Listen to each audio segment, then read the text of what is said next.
So, hello everyone, welcome back to my YouTube channel. This side Priyanka Prajapati. I hope आप सब काफ़ी बढ़िया होंगे.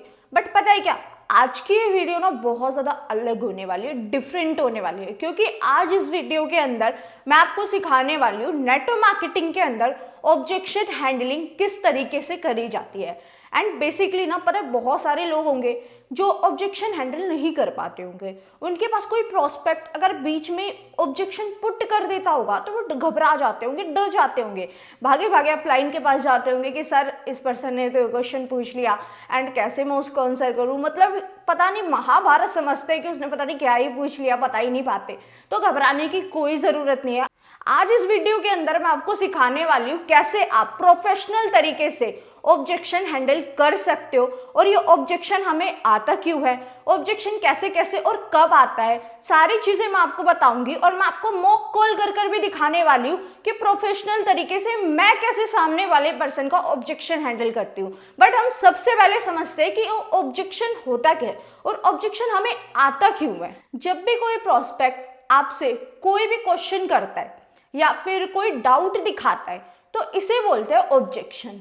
लेकिन जब आप उसके डाउट को क्लियर करते हो शांति से, स्मार्टली, बढ़िया तरीके से, तो उसे कहते हैं ऑब्जेक्शन हैंडलिंग. अगर मैं आपको सिंपल भाषा में बताऊं ना तो ऑब्जेक्शन हैंडलिंग का मतलब होता है पर्सन के माइंड में जो भी कंफ्यूजन चल रहा है उसको कॉन्फिडेंस में बदलना.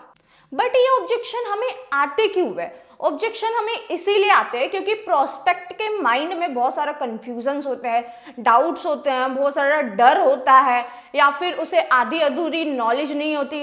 आई मीन उसे सिर्फ इंफॉर्मेशन होती है एनवायरनमेंट की, लोग उसे नेगेटिव कर देते हैं जिसकी वजह से वो पर्सन हमसे ऑब्जेक्शन पुट कर देता है. बहुत सारे लोगों के ना मेरे पास मैसेज आता है कि मैम बंदा हमसे ये ऑब्जेक्शन करता है, हम आंसर दे ही नहीं पाते एंड हमसे ना वो पर्सन रिजेक्ट हो जाता है. वो पर्सन रिजेक्ट नहीं होता, सच ये है कि पर्सन के माइंड में ना बहुत सारे कंफ्यूजन चल रहे होते हैं जिसकी वजह से वो स्टार्ट करने में थोड़ा सा डिले कर देता है. अगर आप इन सारे ऑब्जेक्शंस के उस पर्सन के ऑब्जेक्शन को हैंडल कर दोगे तो कभी भी कोई भी दिक्कत नहीं आएगी. और ऑब्जेक्शन हैंडलिंग उनके माइंड में जो भी कंफ्यूजन चल रही होती है उसको कॉन्फिडेंस में बदलने की एक प्रोसेस होती है.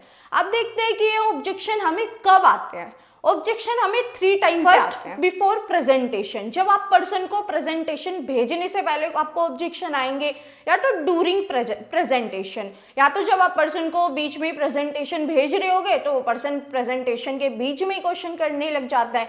देन आफ्टर प्रेजेंटेशन जो आपको ऑब्जेक्शन आता है, इन तीनों जगह पर आपको ऑब्जेक्शन आते हैं. अब मैं आपको ना मॉक कॉल करके दिखाने वाली हूँ कि कैसे आप स्मार्टली बढ़िया तरीके से सामने वाले पर्सन का ऑब्जेक्शन क्लियर कर सकते हो. अब मॉक कॉल पे मैं आपको दिखाने वाली हूँ. आपको मोस्टली लोगों को ये ऑब्जेक्शन सच में फेस करना पड़ता होगा और बहुत दिक्कत भी आती होगी इसको फेस करने में. दैट इज कॉल पर ही हमें काम समझा दो.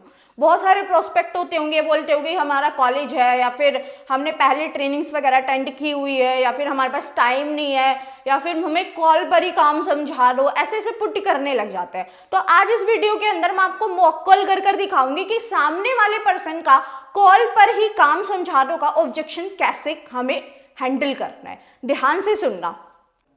हेलो. हाँ जी. हाँ जी, मेरी बात अभिषेक से हो रही है ना? हाँ जी अभिषेक. हाँ जी अभिषेक, अभी हमारी बात हुई थी कॉल पे, वीडियो वगैरह देख ली आपने अच्छे से? मैम मतलब मैंने अभी तक वीडियो नहीं देखी है. आप मेरे को ना एक काम करो, मैं मतलब कि इधर ही कॉल पे ही काम समझा दो. 3 दिन की जो ट्रेनिंग के बारे में आप बता रहे थे ना, वो ट्रेनिंग नहीं अटेंड कर पाऊंगा मैं. अच्छा अच्छा, ऐसा है. तो अभिषेक अभी आप किस चीज़ की स्टडी कर रहे हो? मैम मैं बीए कर रहा हूँ. अच्छा, अभी आप जिस भी चीज़ की स्टडी कर रहे हो, आई मीन आप कौन से सेमेस्टर में हो अभी अभिषेक? मैं थर्ड सेमेस्टर. थर्ड सेमेस्टर में हो.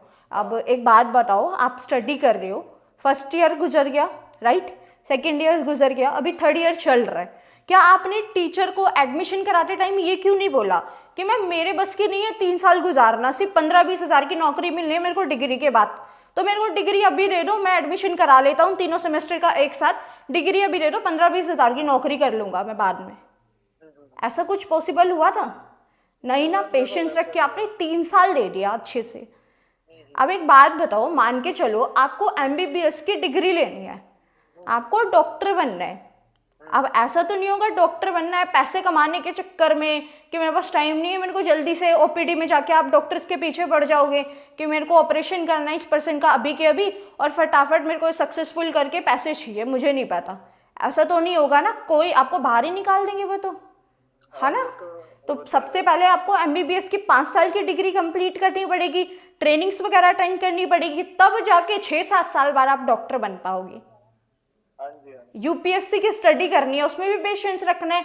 यहाँ तक कि हर चीज जब तक आप सीखोगे नहीं, समझोगे नहीं, जानोगे नहीं, तो कैसे आप आगे कर पाओगे? कर पाओगे क्या अभिषेक?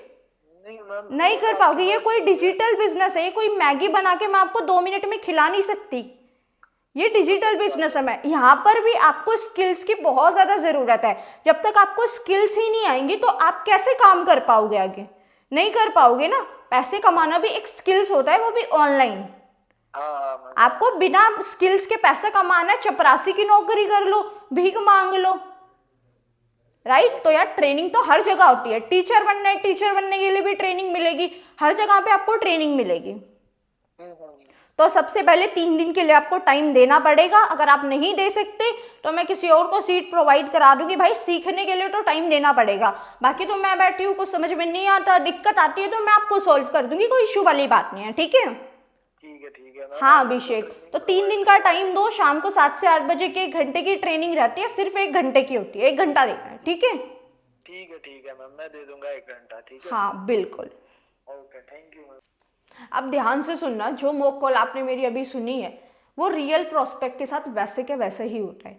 प्रोस्पेक्ट अपनी जगह पर सही होता है, बस उसे ना राइट क्लियरिटी चाहिए होती है। उसके माइंड में जो कंफ्यूजन चल रहे होते हैं ना, उसको आपको क्लियर करना होता है, ठीक है। ऑब्जेक्शन हैंडलिंग में सबसे ज़्यादा इंपॉर्टेंट बात ये होती है कि आप शांत रहो, सामने वाले की पूरी बात ध्यान से सुनो, सुनने के बाद उसको शॉर्ट, क्लियर और कॉन्फिडेंट आंसर दो। मैं मॉक कॉल आपको इसीलिए नहीं करके दिखा रही कि आप सब सुनते रहो, मैं इसीलिए आपको मॉक कॉल करके दिखा रही हूँ ताकि आप एग्जैक्ट अपनी क्लोजिंग स्क्रिप्ट के अंदर उसे कॉपी कर सको और अपनी क्लोजिंग में खुद ब खुद आपकी इंप्रूवमेंट आने लग जाएगी। सो याद रखो, ऑब्जेक्शन का मतलब नो नहीं होता, ऑब्जेक्शन का सही मतलब होता है एक्सप्लेन मी मोर। और जब आप ऑब्जेक्शन को अच्छे तरीके से, सही तरीके से एक्सप्लेन कर देते हो तो हमारी कन्वर्सेशन नेचुरल तरीके से होने लग जाती है। फिर सामने वाले पर्सन के माइंड में जितने भी ऑब्जेक्शन चल रहे होते हैं वो इजीली क्लियर हो जाते हैं। अब आने वाली सारी वीडियोस के अंदर इसी तरीके से मैं आपको मॉक कॉल के थ्रू सारे ऑब्जेक्शंस का आंसर प्रैक्टिकली सिखाने वाली हूँ। और सबसे ज़्यादा ज़रूरी बात है कि हमारी ऑब्जेक्शन हैंडलिंग सीरीज़ आज से स्टार्ट हो चुकी है और ये मेरी ऑब्जेक्शन हैंडलिंग सीरीज़ का फर्स्ट डे था। सो बी रेडी, कल मिलते हैं एक दमदार ऑब्जेक्शन के साथ। एंड मुझे कमेंट में ज़रूर बता देना आपको नेक्स्ट ऑब्जेक्शन किस पर चाहिए ताकि मैं उसी को ही प्रिपेयर कर सकूं, आपकी कमेंट को मैं प्रायोरिटी दे सकूं। एंड इसी के साथ आप मेरे चैनल को सब्सक्राइब भी कर लेना एंड बेल बटन पर भी दबा देना ताकि आने वाली सारी ऑब्जेक्शन हैंडलिंग सीरीज़ का आप पार्ट बन सको, समझ सको एंड अपने रियल ऑब्जेक्शंस में प्रैक्टिकली उन्हें इम्प्लीमेंट कर सको। और अगर सच में आपको ये वीडियो हेल्पफुल लगी हो, अच्छी लगी हो तो शेयर कर देना, कमेंट भी कर देना, लाइक भी कर देना। Thank you.